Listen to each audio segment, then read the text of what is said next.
"Mom, you embarrass me. Please don't walk me down the aisle. Linda's mother will do it."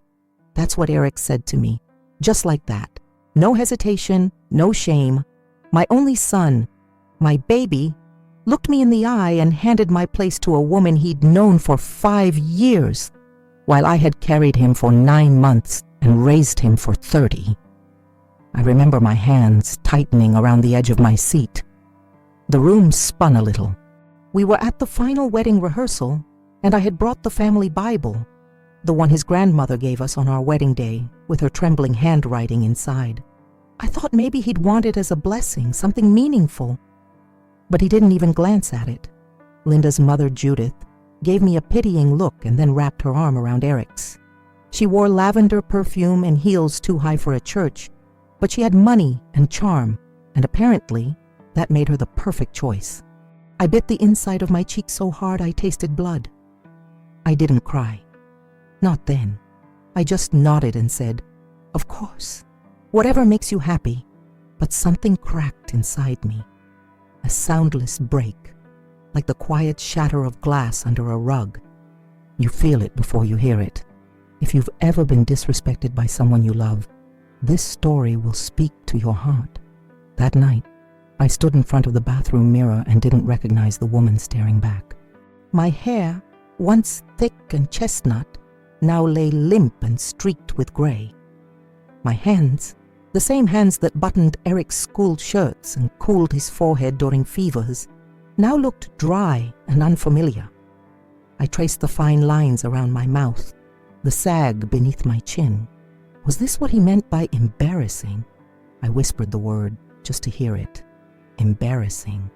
I thought about the years I worked double shifts at the diner, the ones where I'd come home after midnight with grease in my hair and sore feet, just to find Eric asleep on the couch with his books open on his chest. I'd kiss his forehead, cover him and think, it's all worth it. One day he'll remember this, but maybe children forget. Or maybe love is quieter than money, and Judith knew how to shine. My nightgown hung loose on my shoulders. I sat on the edge of the tub, the house silent except for the ticking clock in the hallway. I could still hear his voice. Not angry, not cruel, just tired of me, embarrassed. A photo rested on the bathroom shelf. Eric at age 10, holding a trophy, cheeks flushed with pride. I was beside him, beaming. That moment was real. No one could take that. I held it to my chest and let the silence surround me. Sunday morning, I went to work like always. I tied my apron, brushed my hair into a bun, and stepped into the smell of coffee and fried eggs. The diner hadn't changed in 20 years. The same chipped red booths, the same old jukebox that only played 3 songs, the same customers who called me sweetheart and never remembered my name. I didn't mind. Here, I had a role, a rhythm. I refilled mugs, wiped tables, smiled when my feet ached. "Your boy getting married soon, right?" asked Hal, a regular with kind eyes and too much sugar in his coffee. I nodded, trying not to wince. "Next weekend." "Well, you must be proud. Bet you'll be right there by his side." I swallowed. Something like that. It stung, lying like that. But what could I say? No, Hal, he chose his bride's mother instead of me because I'm too plain, too tired, too poor to be seen at the altar. Instead, I poured more coffee. That afternoon, during my break, I sat in the back room and took out the letter. It was yellowed and creased, folded so many times it had softened like cloth. My mother's last words to me, written in careful cursive. "Dignity, Clarissa, is what you keep when everything else is taken." I read it again like a prayer. I didn't feel dignified. I felt discarded. But maybe dignity isn't a feeling. Maybe it's a decision. The dress hung by the closet door for 3 weeks. Light blue, simple silk, with tiny pearl buttons along the cuffs. Modest, but elegant. I had picked it out months ago, before the words, "You embarrass me," cut into me like a quiet blade. I bought it at the little boutique downtown, where the owner wrapped it in white tissue and said, "You look beautiful. Mother of the groom, right?" I nodded. feeling proud and a little foolish for spending that much on myself. Now, I couldn't look at it without shame creeping up my neck. It still had the tags. I hadn't even tried it on. The day after the rehearsal, I took it out of the garment bag and ran my hand over the fabric. It felt cool, soft, untouched by judgment or rejection. I held it up to my shoulders, imagining what it would have been like to walk with Eric down the aisle, to feel his arm looped around mine, to hear him say, "This is my mother." Instead, he had chosen Judith. Judith with her polished nails and designer scarves. Judith, who gave them money for the honeymoon. Judith, who had a voice that sounded like applause, even when she was silent. I folded the dress carefully and placed it in the bottom drawer. It wasn't the dress that embarrassed him. It was me. But I wouldn't give her the satisfaction of seeing my tears. 3 days before the wedding, I wrapped the Bible in soft blue paper and tied it with a silver ribbon. It had belonged to my mother and her mother before her. Inside were birth dates, wedding dates, little notes written in fading ink, our family history, page by page. I thought Eric might want to hold it during the ceremony, not for religion, but for memory, for roots. I placed a note inside the cover. For your new beginning, may you always remember where you come from. With love, Mom. I sat with it on my lap for over an hour that night. The kitchen light buzzed overhead, and the refrigerator hummed like a restless thought. Part of me hoped, foolishly, that he'd come by. Maybe he'd say he was sorry, that things got out of hand, that he hadn't meant it. But no knock came. I thought of delivering it to his apartment, leaving it at the door. But then I imagined Judith picking it up first, turning it over in her manicured hands, laughing gently at my sentimentality.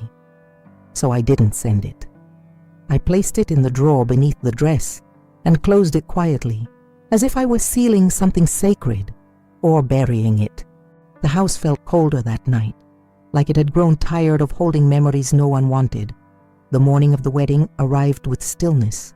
No calls, no messages, not even a "thinking of you, Mom." I made myself tea and set the table for one. Out of habit, not hope. The chair across from me stayed empty, just as it had for months. Eric hadn't come for Sunday dinners since he moved in with Linda.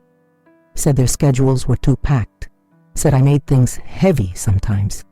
I spooned honey into my cup and stared at the steam. It curled like breath, vanishing before it reached the ceiling. In the middle of the table sat the centerpiece I'd made for the reception. Hand-pressed lavender and baby's breath, arranged in small mason jars. I had spent weeks crafting them, tying little name tags around each with twine. Eric had thanked me once, with a distracted hug. Linda might go with something more polished, he'd said later. I offered to help in other ways, but was told the wedding planner had everything under control.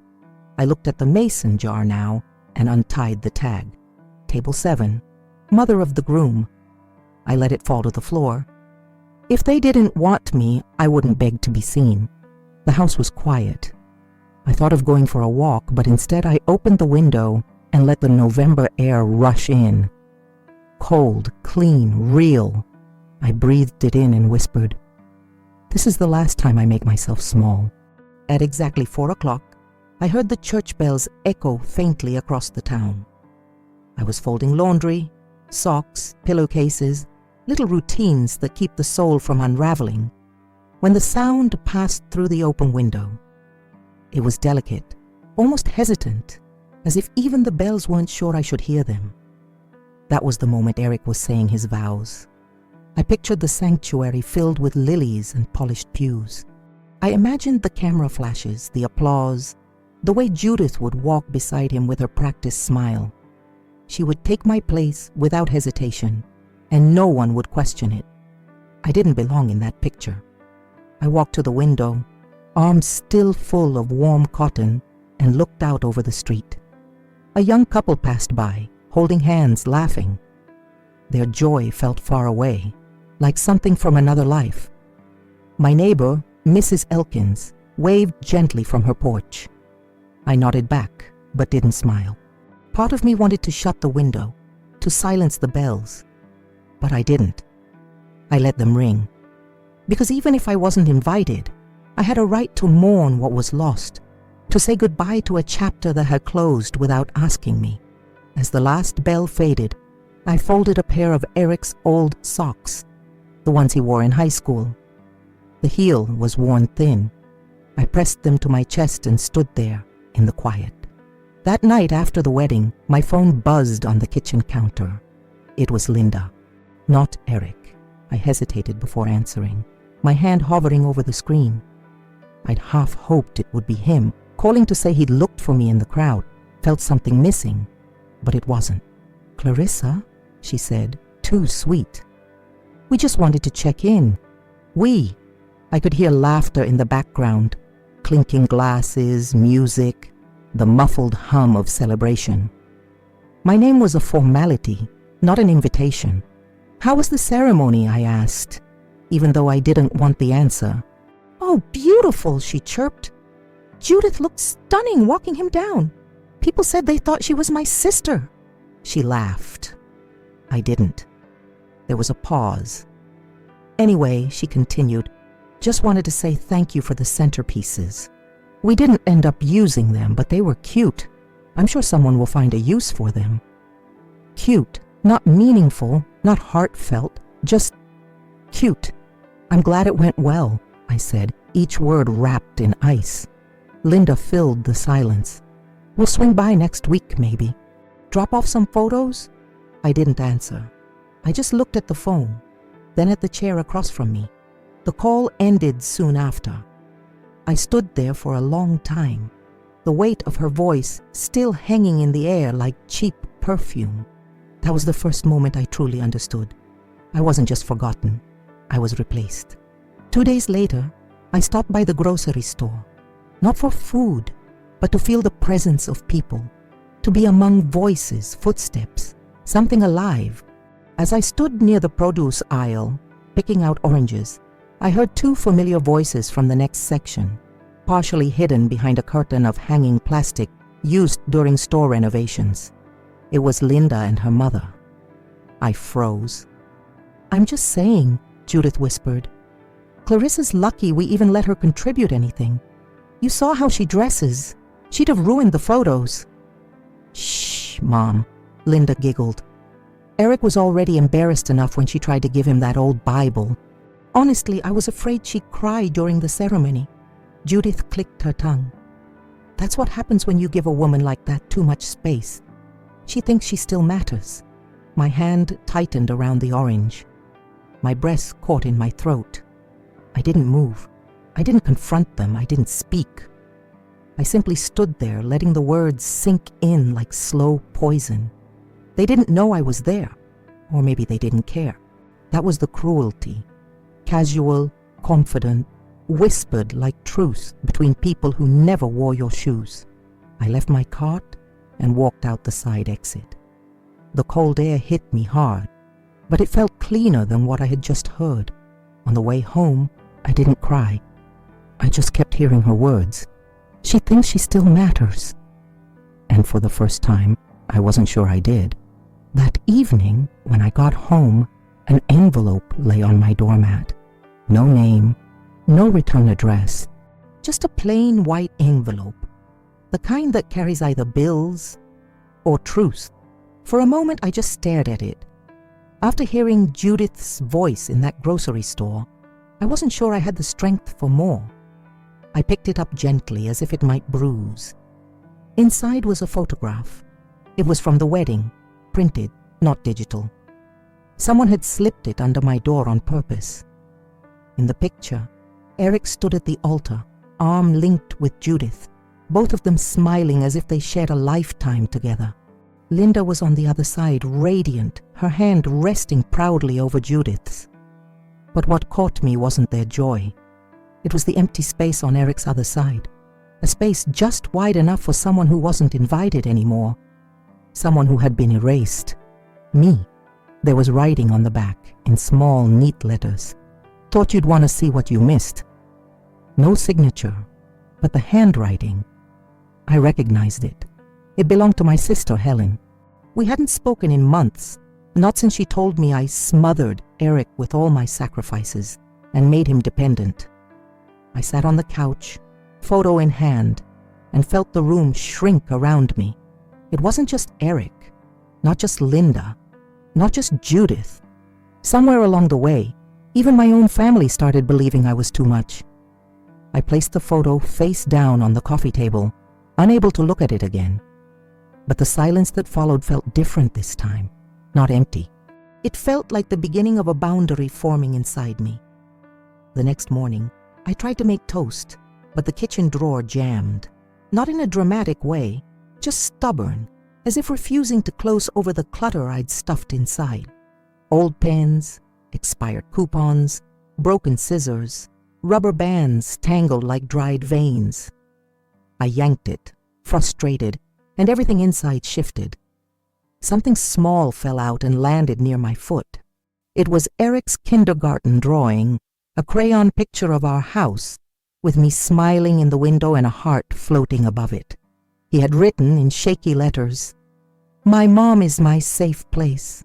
I knelt slowly, the cold linoleum pressing into my knees, and held it with both hands. The colors had faded, but the feeling rushed back so clearly, the way he'd given it to me after a nightmare, how he had climbed into my lap and said, "I had a bad dream, but you make it go away." When had that changed? When had I gone from safe to shameful? I slid the paper into my pocket and stood up, the toast forgotten. I didn't want revenge. I didn't want drama. But I did want to feel seen, not for who they made me out to be, but for who I actually was. I walked to the drawer, took everything out, and began sorting through the mess, one item at a time. Because maybe that's how you rebuild after being erased. Not in grand gestures, but in quiet decisions to stop disappearing in your own life.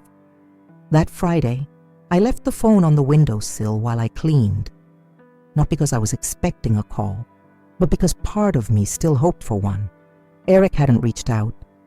No thank you, no apology, no invitation to talk. The wedding had passed. The photos had been posted online by friends of friends, and still silence. I vacuumed the living room slowly, pausing to look at the framed photo on the mantel. Eric's high school graduation. He had his arm around me then.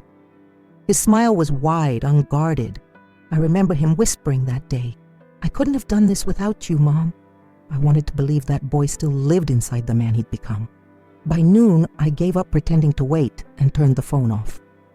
Instead, I took out the sewing kit from the hall closet, the one I hadn't touched in years.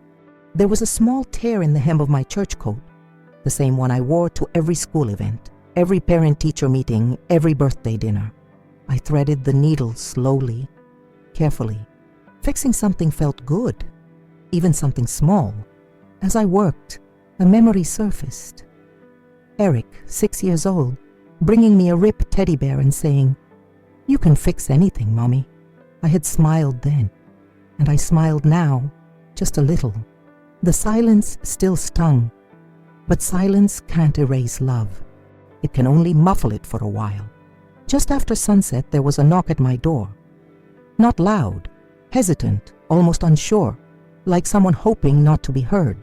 I dried my hands on the dish towel and peeked through the curtain. It was Sarah, my neighbor's granddaughter. 17, maybe 18, always polite. She held something wrapped in a towel. When I opened the door, she smiled nervously.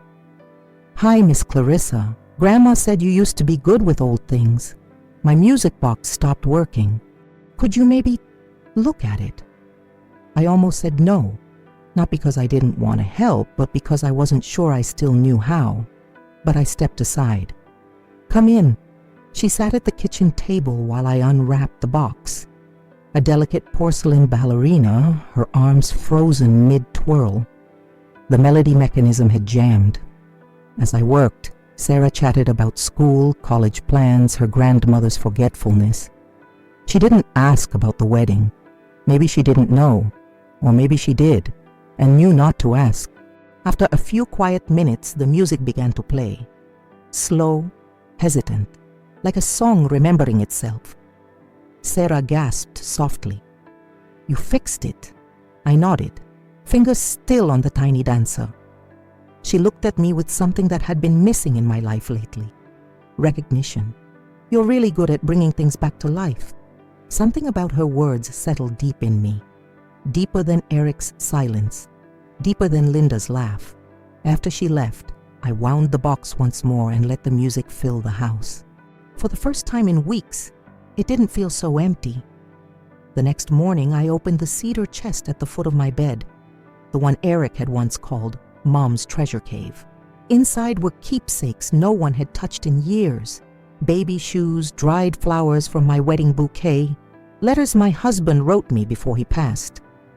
And near the bottom, wrapped in tissue, was a bracelet, simple silver engraved with tiny initials, EMT, Eric Michael Thomas.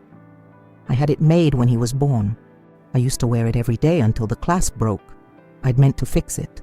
I never did. I held it up to the light, and for a moment I remembered holding his tiny fingers for the first time in that hospital room. The way he gripped my pinky like he was afraid the world might pull us apart.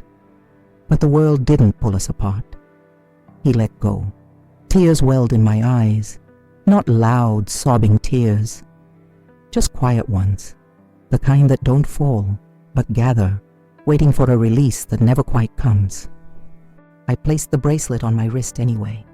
The clasp still broken, it dangled loosely, like a memory that didn't quite fit anymore, but was too precious to throw away.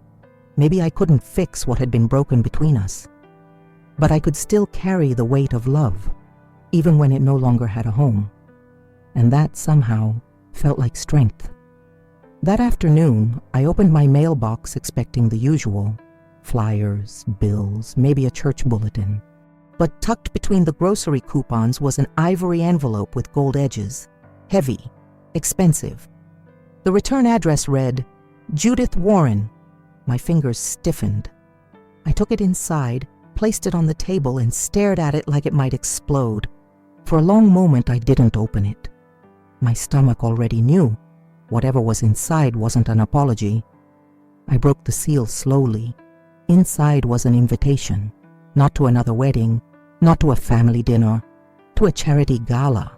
You are cordially invited to the Women of Legacy fundraising ball. And beneath, in neat cursive, Judith Warren and Eric Thomas cordially extend their gratitude for your help and kindness. Your presence would be a lovely touch. Your presence would be a lovely touch. I laughed. A dry, hollow sound escaped me. Not from humor, but disbelief. It wasn't an invitation. It was a decoration request. A polite way to say, you can be scenery. They didn't want me there out of love. They wanted me to validate their image. A woman who stayed silent, smiled for the camera, and knew her place. I folded the card back into its envelope and lit a match. I didn't shout. I didn't cry. I just watched the edge of that golden script curl into ash in the sink, because sometimes dignity means not showing up and letting them feel your absence like a shadow that refuses to leave. That evening, I sat in my favorite chair by the window, the one with the faded armrest where Eric used to sit curled up with a book. He used to read aloud to me, pausing every few pages to ask, "Are you listening, Mom?" And I always was. I pulled the curtains open wide, letting the dusk spill in. The world outside moved on. Cars passed, porch lights blinked on, leaves tumbled across the sidewalk like they had somewhere to go. But inside, everything slowed. I held a warm cup of tea between my hands, not because I was cold, but because the warmth reminded me I was still here, still alive, still worthy of more than silence and crumbs of attention. The chair creaked beneath me, the way it always had, a soft sound that said, "You're home." I stared at the mailbox for a long while. Part of me wondered if Eric would come. If he'd knock, eyes lowered, guilt blooming across his face. But he didn't. Instead, I heard the church bells in the distance again, just faintly, just enough to remind me that something sacred still existed. Not in ceremonies or dinners or speeches, but in the quiet act of staying soft in a world that tried to harden you. I didn't know what tomorrow would bring, but for now, I let the silence settle like a blanket around me, and for once, it didn't feel like punishment. It felt like peace. 2 weeks later, I returned to the grocery store, the same one where I'd once overheard Linda and Judith mocking me. This time, I moved slower, not out of fear or shame, but something closer to clarity. I had survived their words. I was still here. As I reached for a can of tomatoes, a voice behind me said, "Mrs. Thomas." I turned. It was Rebecca, Eric's childhood friend. They grew up together on this block, spent summers building forts in my backyard. She hadn't changed much, still had those kind eyes, still smelled faintly of peppermint. "I heard about the wedding," she said gently. I didn't see you there." I smiled faintly. I wasn't invited to that part. She bit her lip. "I'm sorry. That's not right. You raised him better than that." I nodded but said nothing. Then she added, "Do you remember when you used to bring snacks for all of us during study group? Everyone loved your oatmeal cookies." I chuckled softly. Eric always said they cured bad moods faster than medicine. Her gaze softened. "He used to talk about you like you hung the moon." I looked away for a second, blinking the sting from my eyes. "People change." "Maybe," she said. "But sometimes they find their way back." As we parted, she touched my arm. "You were a second mother to half the kids in this neighborhood, Mrs. Thomas. That doesn't just disappear." And just like that, a little piece of me stitched back together. That night, I had a dream. Eric was a boy again, maybe 10 years old, standing in our old backyard with scraped knees and a popsicle melting down his fingers. The sun was setting, casting gold across his face, and he was calling for me, voice thin and desperate. "Mom, where are you?" I was there right behind him, but he couldn't see me. "I'm here," I whispered. I reached out, but my hand passed through him like smoke. He turned in circles, growing frantic. "Don't leave me!" The ache in his voice pulled something deep from my chest. That old primal ache only a mother knows. I kept calling his name louder each time. "Eric, Eric, I'm here!" But he ran into the woods, barefoot, lost in a fog I couldn't cross. I woke up with my hand outstretched in the dark, tears sliding silently into my pillow. There was no one to hear them. I sat up, wrapping the quilt tighter around my shoulders, the dream still clinging to me like a memory I hadn't lived, or maybe one I had, in a different way. Sometimes the pain doesn't come in sharp stabs. Sometimes it creeps in quietly, disguised as dreams, as silence, as the space beside you in bed that's always cold. I looked at the clock. 3:17 a.m. I walked to the living room, lit a candle, and sat by the window. Because when sleep fails you, truth doesn't. And mine was this. I had lost my son, but not myself. 3 days later, while dusting the hallway shelves, I found something tucked behind an old cookbook, a small stack of wedding photos. Not mine, theirs. At first I thought someone had mailed them without a return address. But then I noticed the edges were curled, as if they'd been handled often. Smudges from fingerprints, a faint scent of Linda's perfume. My heart slowed. Eric had brought them here, quietly, without speaking, without facing me. I sat down on the hallway bench and sifted through them, one by one. There he was, placing the ring on Linda's finger, kissing her forehead, laughing in the reception line. Judith, right beside him, her hand on his back like she owned him, like she was his beginning, not me. And then, the one that broke me. A group photo, family and friends gathered on the church steps, Eric in the center, and on his left, where I should have been, Judith held a bouquet, beaming. My space, filled. My place, erased. The ache was sharp this time. Not a slow, dull pain, but a stab. A deliberate wound. I clutched the photo to my chest and sat there, breath shallow, tears spilling in silence. It wasn't the photo that hurt most. It was that he left them here, like breadcrumbs from a life I was no longer welcome in, like a half-hearted apology he was too proud to say aloud. And yet, I didn't burn them, not this time.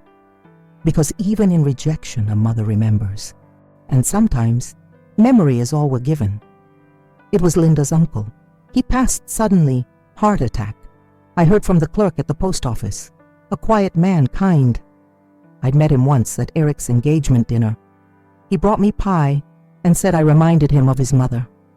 The funeral was small, private. I wasn't invited. But my name came up. I know it did. Because 2 days after the service, I saw the obituary online, a photo of the gathering. There in the third row was Eric, somber, hands folded, suit neatly pressed. Linda beside him, Judith too, all of them together. I zoomed in. In his lap, Eric held a folded handkerchief, navy blue, the one I gave him the day he got his driver's license. I'd sewn his initials into the corner. Empty. My hands trembled. He had kept it. I stared at that image for a long time, not because I was angry, but because I suddenly felt something I hadn't in weeks, conflicted. He had erased me publicly, but carried me privately. That handkerchief, tucked in his hands, told me more than his words ever did. It told me he remembered, that a piece of me still clung to him, even in his silence, even in his pride, and yet he still hadn't called. The next morning I folded one of his old shirts and placed it in the drawer next to the Bible and the bracelet, because whether he ever comes back or not, I will not erase myself. Sunday came, and with it, the ache of old habits. I still cooked for two, not because I expected company, but because the ritual was hard to break. Roast chicken, carrots, mashed potatoes, simple. The kind of meal Eric used to ask for after exams, when life felt too big and coming home made it small again. I set the table out of instinct, fork to the left, knife to the right, napkin folded, 2 plates. And then I paused. The second plate. I stared at it for a long time. Steam rising gently from the food. A chair that stayed too still, air too quiet for conversation. I thought about scraping it all away, dumping the extra serving in the trash. But that felt too bitter, too final. Instead, I lit a candle. I sat down and ate slowly with both plates on the table. Not in delusion, not in hope, but in remembrance. For every meal I had made without thanks. For every moment I had waited at this same table with a heart full of reasons to keep loving, even when it hurt. I looked across at the empty chair and whispered, "This is yours, whether you come back or not." Because sometimes dignity isn't a confrontation. It's in setting the table for someone who forgot your name and choosing to eat anyway. I finished my meal, blew out the candle, and washed both plates. As I dried the second one, I felt something new. Not sadness. Something quieter. Maybe even strength. The next Sunday, I went back to church. It had been months, maybe more. I used to sit in the 4th pew from the front, right side, near the stained glass window that spilled morning light like colored water across the floor. That window always made me feel like God remembered beauty, even in old places. This time I sat further back. I didn't want to be seen. I just wanted to sit with my thoughts in the silence between hymns. Midway through the service, the pastor spoke about mercy. Mercy, he said, isn't about letting people get away with hurting you. It's about freeing yourself from needing their punishment. I felt those words settle on me like dust, soft but heavy. I looked around the church, couples holding hands, grandmothers beside grandchildren, familiar faces nodding along. I sat alone, and yet I didn't feel empty. After the service, an older woman I barely knew came up to me. Her name was Doris, quiet, always wore lavender. She touched my arm and said, "I'm glad to see you again, Clarissa. You've been missed." I smiled, and it wasn't forced. On the way out, I lit a candle, not for Eric, not even for justice, I lit it for me. For the part of myself that stayed soft, even when the world tried to harden me. For the part that still believed in mornings. The flame flickered, steady and small, and I whispered, Amen. 2 nights later, just after 9, my phone buzzed on the kitchen counter. I didn't rush to it. I had trained myself not to. The habit of hope I'd learned can bruise more than any blow. But when I turned it over, I saw his name, Eric. No photo, no long message, just 5 words. Can I come by tomorrow? My first reaction wasn't joy. It was caution. What did he want? An apology? A favor? Another silence in exchange for peace? I sat at the table, rereading the message over and over. My tea grew cold beside me. I didn't reply right away. I didn't know if I should reply at all. But deep inside, beneath the ache, beneath the armor, something stirred. The same instinct that had rushed to hold him after nightmares. The same hands that packed his lunch the day he left for college. The same heart that had waited, quietly, painfully, for him to remember who I was. I typed slowly, yes, 4 p.m., and then I turned off the phone, not to punish him, but to protect myself from refreshing the screen, from wondering if he'd write again, from giving too much too fast. I sat there in the kitchen, the ticking clock loud in the quiet. And for the first time in a long while, I let a question pass through me. Not out of pain, but from readiness. What will he see when he looks at me now? At 3:55 p.m., I put on the blue cardigan he liked, the one he once said made me look like home. I hadn't worn it since the day he told me I embarrassed him. The house was clean, not for him, for me. Every cushion fluffed, every surface dusted, the table cleared except for the Bible and the photograph he never asked about. By 4, I was sitting in the armchair by the window, the one that had always faced the street. At 4:05, no car. At 4:10, still nothing. My heart didn't race. It waited, steady, patient. I had learned the difference between hope and illusion. And then, at 4:17, his car pulled in slowly. He got out wearing a jacket too formal for a casual visit, holding a manila envelope in his hand like a shield. His steps were slow, not hesitant, but heavy. When I opened the door, he looked smaller than I remembered. "Hi, Mom," he said, barely above a whisper. I stepped aside. "Come in." He looked around like he was seeing it all for the first time. The photo on the wall, the coat on the hook, the life that had gone on without him. We sat. He didn't offer the envelope. Not yet. He looked down at his hands. "I owe you more than an apology." I didn't speak. Silence, I'd learned, speaks louder than any demand. He reached into his coat, but I stopped him with a gesture. "Eric," I said softly, "whatever's in that envelope won't fix everything." His eyes welled up. I know. We sat in that stillness for what felt like years. He placed the envelope on the table between us, but didn't push it toward me. He just looked at it, then at his hands, then, finally, at me. "I thought I needed distance," he said quietly, "to grow, to build a life that didn't feel small." His voice trembled. "But in doing that, I made you small." I didn't interrupt. He needed to hear his own confession. I let Linda tell me how to feel. I let Judith rewrite the story, and I let you disappear. He looked up, and I saw it. The shame, the weight, the boy inside the man. I didn't invite you to my wedding.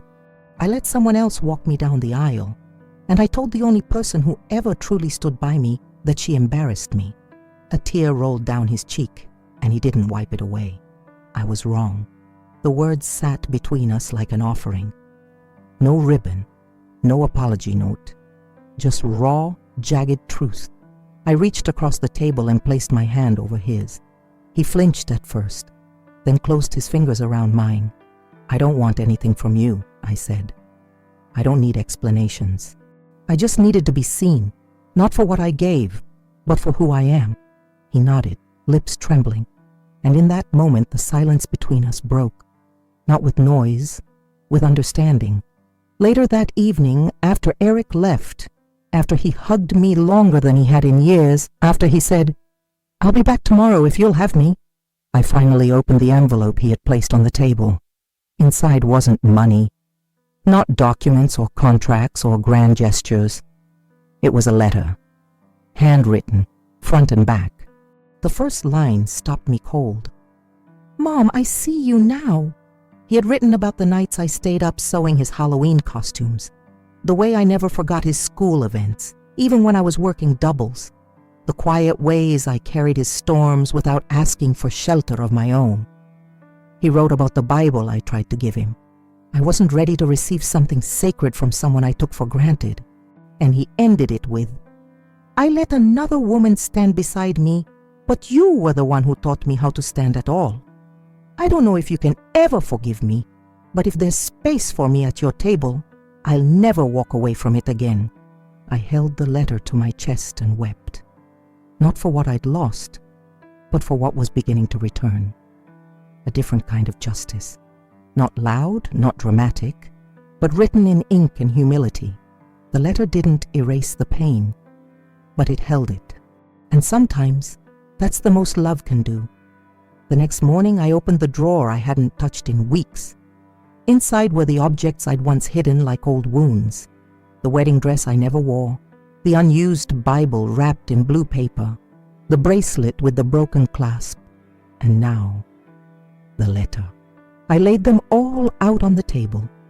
Each item held its own ache, but also each one had survived, just like I had. They were proof of what I gave, what I lost, and what still remained. I picked up the bracelet first. This time, I didn't leave the clasp broken. I took out the old repair kit, the same one I used when Eric was little, and every toy had a boo-boo. It took patience, but the silver finally clicked back into place. I slipped it onto my wrist. It fit. Next, the Bible. I unwrapped it slowly, smoothed the edges of the ribbon. This time, I placed it in the center of the living room, on the coffee table where it belonged, no longer hidden, no longer waiting. The dress? I folded it carefully, not with sorrow, but with finality. I placed it back in the drawer, not as a symbol of rejection, but of resilience. I had once thought that dress would make me feel seen, but I didn't need a dress for that anymore. Lastly, I held the letter, not with tears, but with gratitude. Sometimes healing isn't about forgetting. It's about choosing what we carry and what we finally set down. The following Sunday, I cooked dinner, not because I was hoping, but because I was ready. Roast chicken, carrots with honey glaze, my mashed potatoes, the kind Eric used to ask for after hard days. I even made oatmeal cookies just the way he liked them, crisp at the edges, soft in the center. I set 2 places, no second guessing this time, no hesitating at the drawer, no folding napkins like apologies. At 5:06 p.m., I heard the car door. I didn't rush. I let him knock. When I opened the door, there he was, not with flowers, not with a gift, but with eyes that no longer looked past me. He held out his hands, palms open. "Smells like home." He stepped inside. As we sat down, he looked around, eyes settling on the Bible at the center of the table. He didn't say anything. He just nodded, like he finally understood. Halfway through dinner, he paused. "Can I ask you something?" "Of course." He reached into his pocket and pulled out the bracelet, the one I thought was lost years ago. "This broke when I was 12. You told me we'd fix it together." My breath caught. He placed it beside my plate. "Can we still?" I smiled, tears welling softly. "We already are." He exhaled a shaky, quiet sound. And then he said the words I had waited years to hear. "I see you now, Mom. Not for what I gave, but for who I am." After dinner, I walked Eric to the door. He lingered, one hand on the frame, the other still holding the repaired bracelet. Outside, the porch light buzzed faintly, casting soft shadows across the steps we used to sit on when he was a teenager, back when he still asked me about the world. I don't deserve how kind you've been, he said quietly. No, I replied gently, but I've stopped measuring love by what's deserved. He looked down, ashamed, but I touched his chin and lifted his gaze. You're still my son. You've always been, even when you couldn't see me. His eyes filled again. I wish I could take it all back. I shook my head. You can't, but you can walk forward, and that's more than most try to do. He stepped onto the porch, then turned back and looked at me. I'm coming next Sunday, every week if you'll have me. You don't need to promise, I said. Just show up. He nodded, then hesitated. Judith? She's not happy I came. I raised an eyebrow, but smiled faintly. Let her be unhappy. You've made me proud. That's enough for one day. He laughed under his breath. The sound was real, boyish, familiar. Then he stepped down the stairs, and I stood at the doorway. This time I didn't watch him go with sadness. I closed the door slowly, not as a goodbye, but as a choice. Because now I knew who I was on both sides of it. The next morning I dusted the top of the kitchen cabinet, a place I hadn't touched since before the wedding, and found one of the mason jars I had decorated for the reception. I had nearly forgotten it was up there. The tag still hung loosely from the twine. Table 7, mother of the groom. I held it in my hands for a long moment, the glass cool against my skin. I remembered tying those tags carefully, believing each one would hold a place for me, that I had a seat, a name, a role. Instead, I had been left behind. And yet, here it was, unbroken. I turned it in the light, watching it catch the sun. A single dried lavender stem remained inside, curled and fragile, but still intact. I could have thrown it away, but I didn't. I placed it on the windowsill where the morning light could reach it, because that tag, that old pain, no longer belonged to a place of shame. It belonged to memory, and memory, when reclaimed, becomes strength. Later that day, Eric texted, "Found my old guitar in the closet. Can I bring it Sunday? Thought you might like a song." I stared at the screen, hand resting on the mason jar, and I smiled. Not because I needed music, but because he was finally remembering the rhythm of home. That Sunday, I set the table for 2. Again. The roast was nearly done when I heard a knock. I opened the door, expecting Eric, but it was Linda.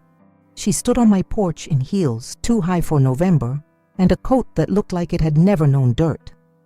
Her smile was tight, careful, the kind women wear when they come with intentions, not affection. "I won't stay," she said quickly.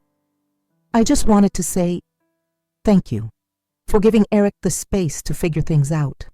I didn't invite her in. I simply nodded. She shifted her purse on her shoulder, glanced over mine toward the hallway. "He's been different, quiet lately, thoughtful. I suppose that has something to do with you." I let the silence answer. Then she added, "Judith isn't happy, you know." That made me lift my eyes. She offered a soft, almost laugh. "She doesn't like the idea that you're back in the picture, that you've found your footing." "And you?" I asked. Linda hesitated, then with a sigh, "I used to think you made Eric weak, that he clung to you too much. But now, I see what you gave him. He's stronger with you in his life." I just wasn't ready to admit it. For a moment, neither of us spoke. Then I said, "He was never weak. He was just loved." Linda nodded quietly. "You're right." And then without another word, she left. I closed the door gently behind her. And this time, I didn't feel small. I felt seen. That evening, after dinner, Eric brought out his old guitar. He sat cross-legged on the living room rug, the same spot where he once built forts from cushions and called them castles.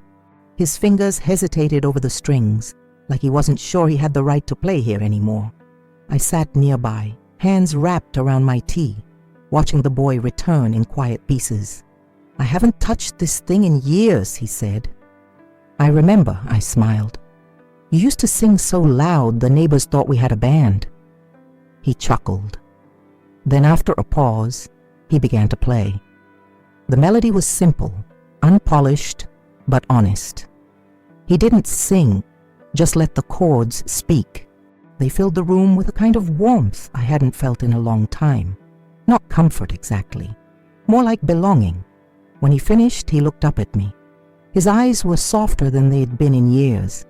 "I didn't know how to say sorry," he said, so I played it instead. I nodded. And then I did something I hadn't done in a long time. I sang, just a verse, a lullaby my mother used to hum to me. My voice trembled at first, but Eric joined in halfway through. It wasn't perfect, but it was real. And as our voices met in that dim living room, something broke. Not painfully this time, but like ice thawing, slow, necessary, healing. A week later, Eric came by with a frame. "Found this cleaning out some old boxes," he said, placing it on the table. "Thought maybe it belonged here." It was the photo from his high school graduation, the one where I stood beside him, arms wrapped tight, both of us smiling like the world hadn't hurt us yet. I hadn't seen it in years.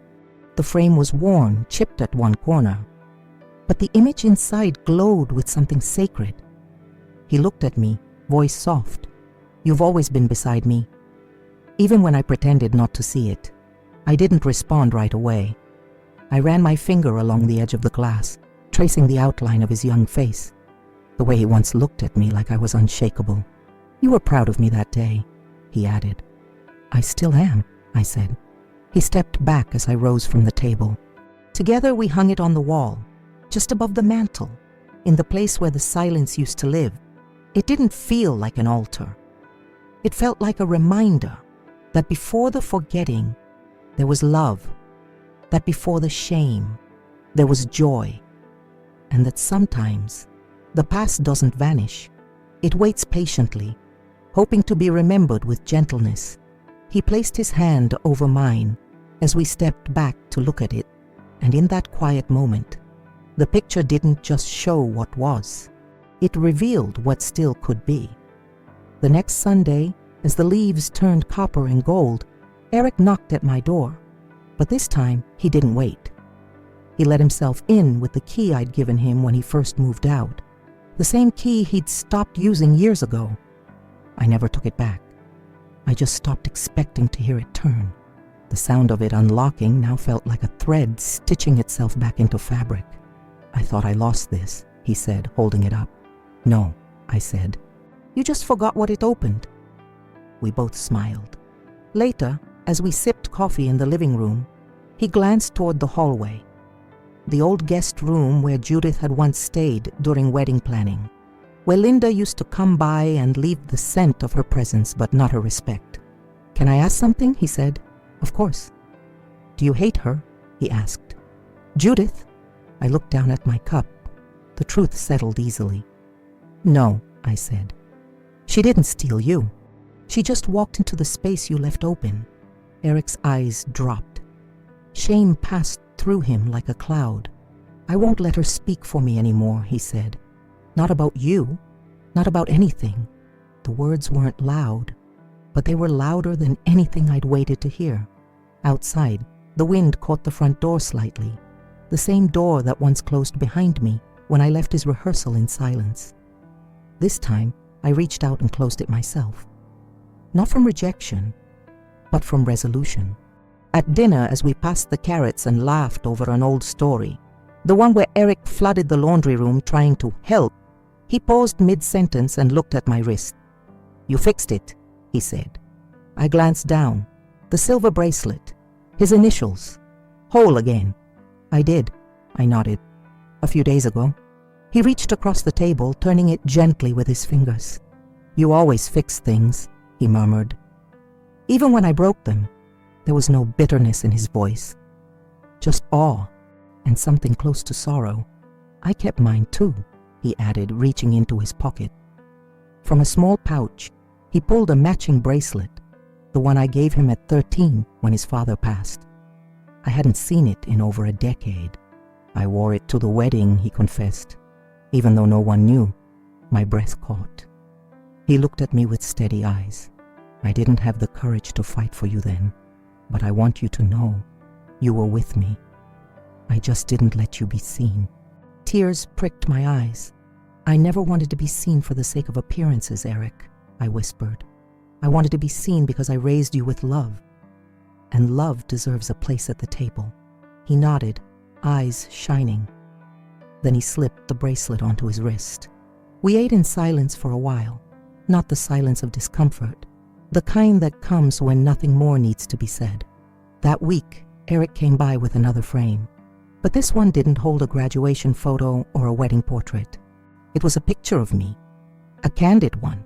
I didn't even remember it being taken. I was in the kitchen, flour on my hands, smiling down at something just outside the frame. Probably him.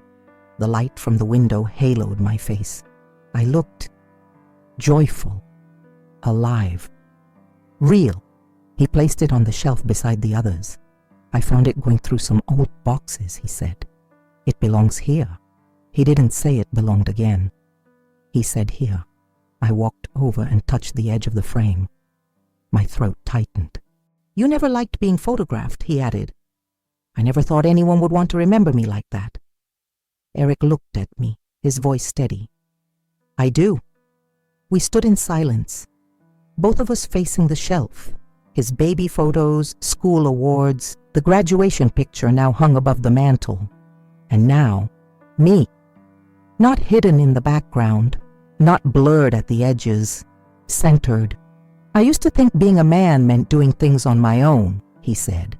"But I realize now I've never stood taller than when I stood beside you." I turned to him, tears brimming. "That's all I ever wanted, Eric, not a pedestal, just a place where I could be remembered, honestly." He nodded, and the frame stayed right there, a truth finally given a face. Spring came slowly that year, like a promise kept late. One morning I stepped into the backyard, a place I hadn't tended in months. The garden beds were overgrown, the soil dry, the fence leaning a little more than before. But beneath the mess, something had survived. Lavender. Not the ones I'd arranged for the wedding. These were old, rooted deep, the kind my mother had once planted, the kind that knew how to return after neglect. I knelt beside the bed and touched the sprouting leaves. That afternoon, Eric arrived with gloves and a shovel. "You remember how to dig a row?" I teased. "Only if you tell me how deep." We worked in silence, side by side, hands in the soil like nothing had ever come between us. He didn't rush. He didn't lead. He matched my rhythm, letting me guide the space we were rebuilding. As we planted seeds, tomatoes, marigolds, and more lavender, he looked over and said, "You used to say gardens tell the truth about people." I smiled. "They show what we're willing to care for and what we're brave enough to start again." We paused by the fence, watching the shadows stretch. "I never saw how much you gave," he said. "I just took." I wiped my hands and faced him. "You were a child. Now you're not."